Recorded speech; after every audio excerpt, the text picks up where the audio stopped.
साथियों नमस्कार। आज हम आपको बताने वाले हैं माइक्रोसॉफ्ट एक्सेल में आप एक रिजल्ट कैसे तैयार कर सकते हैं। यहाँ पे आज हम आपको एक डेमो रिजल्ट तैयार करके दिखाएंगे जिससे आपको समझ में आएगा कि किस तरीके से रिजल्ट आप तैयार कर सकते हैं। तो चलिए हम यहाँ पे सबसे पहले टाइप करते हैं रिजल्ट। ये टाइटल हमने दे दिया।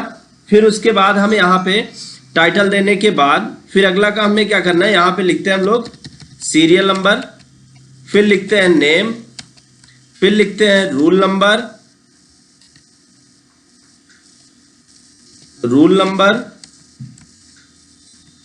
फिर उसके बाद रूल नंबर लिखने के बाद फिर लिखते हैं सब्जेक्ट। अब सब्जेक्ट लिखने के बाद नीचे आ जाते हैं। यहां पे हम लिखते हैं जैसे Hindi, English, math, physics, chemistry. तो ये हमने लिख दिया। अब यहां पे हम बनाते हैं ऑबिडेंट मार्क कितना मिला और फिर रिजल्ट पास या फेल। रिजल्ट यहां पे हम ऐसा बना दे पास या फेल का। फिर उसके बाद यहां पे बनाते हैं टोटल मार्क, फिर बनाते हैं परसेंटेज।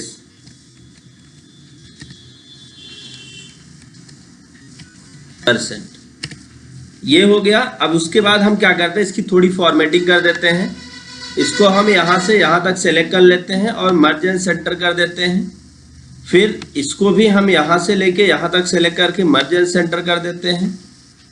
इसको भी सेलेक्ट करके मर्ज एंड सेंटर, फिर सेलेक्ट करके मर्ज एंड सेंटर, सेलेक्ट करके मर्ज एंड सेंटर। तो इस तरीके से हमने इसको पूरा सेट कर दिया। अब हम इसको सेलेक्ट करते हैं और सेलेक्ट करने के बाद फिर पूरा का पूरा सेलेक्ट कर लें। एक बार सेलेक्ट करके हम इसके फॉन्ट साइज को थोड़ा सा बढ़ाते हैं। फॉन्ट साइज को बढ़ा के, जैसे अभी फॉन्ट साइज जो है 11 है, तो हम इसकी साइज को लगभग 14 कर देते हैं। और फिर उसके बाद ये जो सब्जेक्ट लिखा हुआ है, सब्जेक्ट, इस सब्जेक्ट को जो है हम इसकी साइज को थोड़ा छोटा कर दें ऐसे। और ये जो ओबिडेंट मार्क है, यहाँ तक हमें ये मर्ज नहीं करना था, हमें इस मर्ज को सिर्फ सब्जेक्ट तक ही करना था। तो हम सब्जेक्ट तक मर्ज कर देते हैं। इसको ऊपर मर्ज करते हैं, मर्ज, ये ऐसे मर्ज कर दिया हमने इसको। अब उसके बाद मर्ज एंड सेंटर करने के बाद फिर हम सेलेक्ट करते हैं और सेलेक्ट करके इस पर रैप टेक्स्ट लगा देते हैं। रैप टेक्स्ट लगाने से क्या होगा, हमारा पूरा का पूरा टेक्स्ट पेज में दिखने लगेगा, चाहे वो जिस तरीके से हो। फिर अब हम इसको सेलेक्ट कर लें और सेलेक्ट करके यहाँ से सेंटर पे क्लिक कर दें, तो जिससे ये बीचों बीच आ जाएगा। और फिर इसको भी हम सेंटर में कर लेते हैं। तो ये हमने सेंटर कर लिया। अब हम यहाँ पे इसकी थोड़ी फॉर्मेटिंग और करते हैं। इस पर हम बॉर्डर लगा देते हैं। मान लीजिए हमको यहाँ तक एंट्री करनी है, तो इस पर हमने ऑल बॉर्डर कर दिया। ऑल बॉर्डर करके हमने ये बॉर्डर बना लिया। अब देखिए यहाँ पे हमने सीरियल नंबर लिखा, जैसे सीरियल नंबर 1 2, हमको पता है कि यहाँ तक एंट्री करनी है हमको, तो हमने क्या किया, 1 2 लिख के इसको ऐसे सेलेक्ट किया। देन हमने यहाँ तक, जहाँ तक हमें एंट्री करनी है वहाँ तक हमने ड्रैग कर दिया, तो सीरियल नंबर यहाँ पे ऑटो फिल हो गया। फिर उसके बाद अब नेम लिखना है, तो नेम की साइज को थोड़ा बड़ा कर लेते हैं। मान लीजिए जैसे राजेश हो गए, रमेश हो गए, अब्दुल हो गए,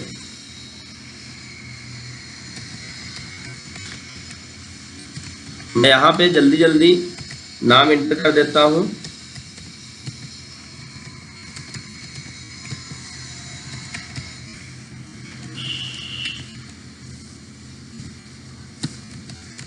ये मैं एंट्री कर दे रहा हूँ, 10 तो हो गए।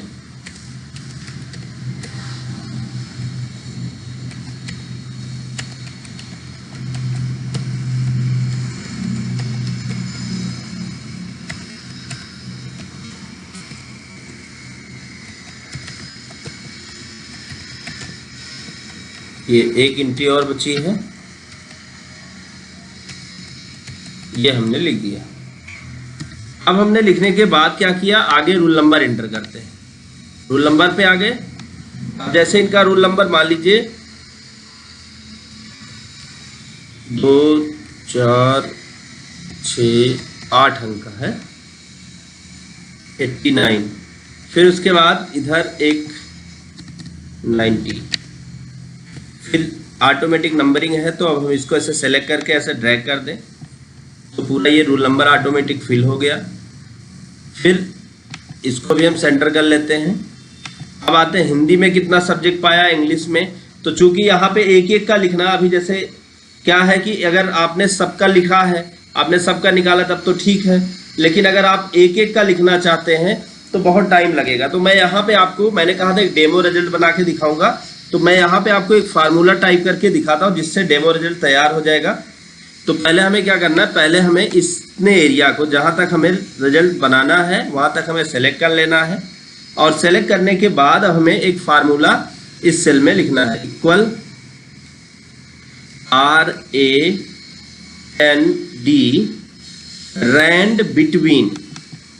रैंड बिटवीन लिख के फिर बॉटम में क्या लिखेंगे हम, सबसे कम संख्या कि हमारे यहाँ पास जो है 33 से पास है, और टॉप सबसे ज़्यादा कहाँ तक पास, जैसे 100 तक है तो 99 भी कर सकते हैं।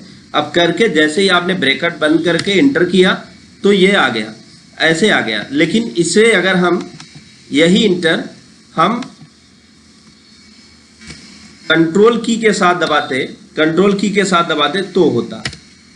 तो पहले हमने क्या किया, इसको डिलीट किया, फिर से मैं आपको दिखाता हूँ। पहले सेलेक्ट करते हैं, ऐसे नॉर्मल इंटर करेंगे तो ऐसे ही आ जाएगा। इक्वल करते हैं, अब लिखते हैं रैंड बिटवीन, फिर सबसे कम संख्या 33, फिर कॉमा लगाएं, हाईएस्ट 99 करके ब्रैकेट बंद करके कंट्रोल के साथ इंटर दबाया। तो कंट्रोल के साथ इंटर दबाया तो सिलेक्शन एरिया पे ऑटोमेटिक उसके बीच में अपने आप अपने हिसाब से नंबर को फिल कर देगा। अब हमें ऑबिडेंट निकालना है, तो हमें क्या करना है, जैसे हमको इसका ऑबिडेंट निकालना है तो ये पूरा का पूरा सेलेक्ट है, तो सेलेक्ट है तो यहाँ पे सेल पॉइंटर रखें, कंट्रोल के साथ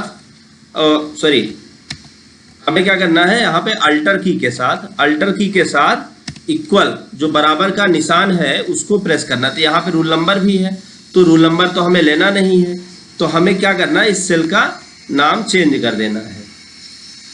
तो ये जो C है इसको हम C की जगह पे D कर देते हैं। तो D4 से H4 तक आप लिख भी सकते हैं, इक्वल सम D4 से H4 तक। अब कंट्रोल के साथ इंटर दबा दें, ये आ गया। अब इसको आप ऐसे ड्रैग कर दें, यहाँ तक ये आ गया, ऑटोमेटिक जोड़ के दे देगा। अब उसके बाद रिजल्ट पास या फेल, तो इसके लिए हमें क्या करना होगा, सबसे पहले हमें परसेंट निकालना होगा। तो परसेंट निकालने में यहाँ पे जैसे 5 सब्जेक्ट है तो 500, 5 सब्जेक्ट है तो 500 का यहाँ पे पूरा का पूरा रेशियो होना है। तो हम क्या करते हैं, यहाँ पे 500 कर लेते हैं, ये 500 हो गया। अब फिर उसके बाद यहाँ पे परसेंट निकालना, तो परसेंट कैसे निकालें, परसेंट निकालने के लिए इक्वल करना है, फिर इसका जो आपका ऑबिडेंट मार्क है, ऑबिडेंट मार्क का गुणा कर देना है, ऐसे ही तो होगा, गुणा कर देना है 100 से, और फिर भाग कर देना है 500 से। तो ये आ गया इसका परसेंटेज। अब आप इसको नीचे ड्रैग कर लें, नीचे ड्रैग करेंगे तो ये पूरा परसेंटेज आ गया। अब इस तरीके से आप बहुत ही आसानी से यहाँ पे परसेंटेज निकाल सकते हैं। अब हम कैसे रिजल्ट पास या फेल पता करें, तो यहाँ पे हमें लिखना है इक्वल इफ, फिर ब्रैकेट ओपन करना है, परसेंटेज पे चलना है, ग्रेटर देन लगाना है, और फिर उसके बाद डबल कामा में लिखना है कितने परसेंट पे पास होते हैं, ग्रेटर देन लगाना है, और उसके बाद 33% के ऊपर पास। तो कॉमा लगा के डबल कामा में लिख देना है पास, फिर डबल कॉमा क्लोज करना है, फिर कॉमा लगा के बाकी सभी डबल कॉमा में लिख देते हैं फेल। अब ब्रैकेट बंद करके जैसे ही आप इंटर दबाएंगे तो ऑटोमेटिक ये रिजल्ट पास या फेल का दे देगा। अब इसको आप नीचे की तरफ ड्रैग कर दें तो यहाँ पे पास या फेल का रिजल्ट आ जाएगा। तो दोस्तों आज के वीडियो में बस इतना ही। अगर आपको हमारा वीडियो पसंद आया हो तो वीडियो को लाइक करें।